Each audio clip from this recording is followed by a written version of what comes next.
Semuanya. Sekeras apapun aku berusaha, rasanya sulit banget untuk bisa bersyukur. Aku kesepian. Harus kami informasikan mendiagnosis siapapun yang mengalami gangguan depresi. Jika kalian atau orang yang kalian kenal sedang berjuang melawan depresi, segeralah untuk menghubungi profesional yang dapat membantu. So, Sahih2Goers, beberapa tahun lalu tentu viral. Contohnya saja seperti kasus bunuh diri yang direcord secara live via Facebook di tahun 2017. Dari sana semua orang bertanya-tanya, kok bisa sih? Sebetulnya apa sih yang menyebabkan perilaku bunuh diri tersebut?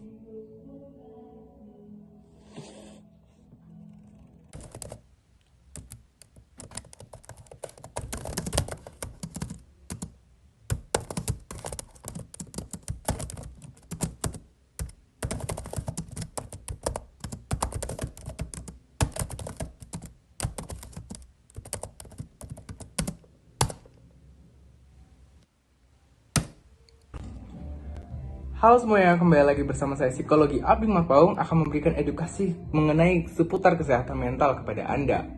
Nah, berbicara tentang kesehatan mental, di sini saya akan berbicara mengenai isu yang sedang hangat dibahas di dunia ini, yaitu adalah psikopatologi atau gangguan-gangguan mental. Nah, teman-teman, di sini saya akan menjelaskan bagaimana psikopatologi itu dapat terjadi atau gangguan mental itu dapat terjadi melalui pendekatan psikoanalisis. Nah, kita membahas struktur kepribadian selain dari ada bawah sadar, kesadaran, dan juga prakesadaran. Menurut Sigmund Freud, untuk memahami manusia, kita juga harus melihat dari sisi id, ego, dan superego. Sebagai penjelasannya sebagai berikut. Id adalah sistem kepribadian yang asli yang dibawa sejak lahir. Id ini memegang prinsip kenikmatan, yaitu usaha memperoleh kenikmatan dan menghindari rasa sakit. Dan ini dibawa dari lahir ya teman-teman. Sebagai kita manusia, id itu seperti contohnya adalah rasa lapar, di mana manusia akan termotivasi tersendiri untuk manusia mencari makan untuk memenuhi kebutuhannya. Rasa lapar itu merupakan bawaan dari lahir, oleh karena itu rasa lapar merupakan bagian dari id. Kemudian juga ada rasa haus, sama hal seperti rasa lapar, rasa haus merupakan bagian dari id karena memang sudah bawaan dari lahir. Dan yang terakhir adalah motivasi seks. Kemudian yang kedua adalah ego. Ego itu adalah suatu yang bertanggung jawab atas kesadaran atau realitas akan dunia yang kita hadapi. Kemudian yang ketiga adalah superego. Superego itu adalah kebalikan dari id. Yang id adalah untuk memenuhi prinsip kenikmatan. Kalau superego itu adalah untuk memenuhi prinsip moral. Jadi ego itu seperti hal-hal yang memiliki empati, yang berbau empati, simpati, dan hati nurani. Contohnya seperti melakukan prinsip-prinsip moralistik ataupun kesempurnaan, melakukan atau bertindak sesuai dengan hati nurani, empati, dan juga simpati. Superego juga dapat mengontrol id ataupun dapat berlawanan dengan id, dan ego lah yang menentukan hal tersebut. Oke, baik, namun tidak sampai situ saja Sigmund Freud menjelaskan mengenai kepribadian manusia.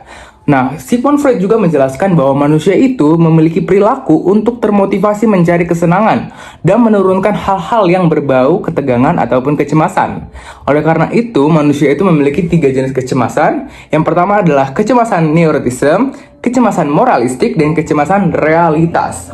Kemudian juga karena adanya kecemasan dan karena manusia itu menghindari kecemasan, manusia itu punya yang namanya mekanisme pertahanan ego. Mekanisme pertahanan itu ada banyak sekali, salah satunya adalah yang pertama adalah represi, di mana pertahanan diri terkuat ego menekan dorongan yang tidak dapat diterima kembali ke alam bawah sadar. Contohnya individu yang mengalami pelecehan seksual oleh temannya sendiri dan ia menekankan hal tersebut dan menyembunyikan hal tersebut dari orang sekitarnya. Hal ini pun dapat menjelaskan alasan mengapa orang dapat mengalami yang namanya psikopatologi. Kedua adalah pengalihan. Ego mengarahkan perasaan dari target yang semula berbahaya kepada target yang lebih aman. Contohnya seorang individu yang ingin melampiaskan kemarahannya pada atasannya karena tidak bisa, akhirnya ia melampiaskan kemarahannya kepada orang lain. Kemudian yang ketiga ada proyeksi, di mana ego menyalahkan kelemahan masalah dan kesalahan pribadi pada diri orang lain. Jadi sebagai contoh adalah individu yang insecure atas kelemahannya, dia membicarakan kelemahan orang lain padahal dirinya sendiri pun insecure.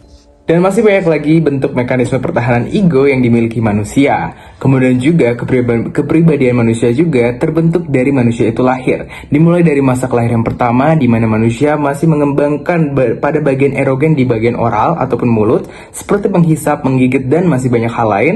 Yang kedua adalah masa anal dari umur 3 sampai 6 tahun di mana manusia mengembangkan hal-hal yang berada pada erogen anal dan juga berlatih toilet training di sini. Kemudian ada fase falik di mana manusia mengembangkan pada bagian erogen, bagian kelamin pada usia 3 sampai 6 tahun. Kemudian ada fase laten atau masa diam dari umur 6 sampai 12 tahun. Kemudian ada masa genital dari umur 12 tahun ke atas, yaitu adalah masa pubertas di mana manusia mengembangkan bagian seksualnya ataupun hal-hal yang seperti itu lebih signifikan lagi.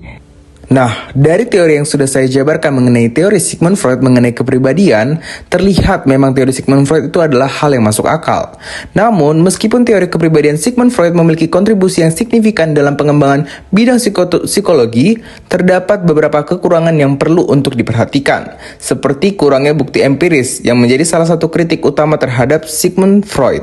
Kemudian juga banyak sekali aspek yang mengandung seksualitas yang berlebihan yang dapat memicu kontroversi dalam komunitas ilmiah. Nah, itulah tadi penjelasan bagaimana psikopatologi dapat timbul terhadap suatu individu dan juga penjelasan bagaimana struktur kepribadian ataupun kepribadian yang dimiliki oleh individu dan juga menjelaskan bagaimana berkembangnya kepribadian yang dimiliki individu dalam pandangan Sigmund Freud. Saya Abdi Marpau mengucapkan terima kasih.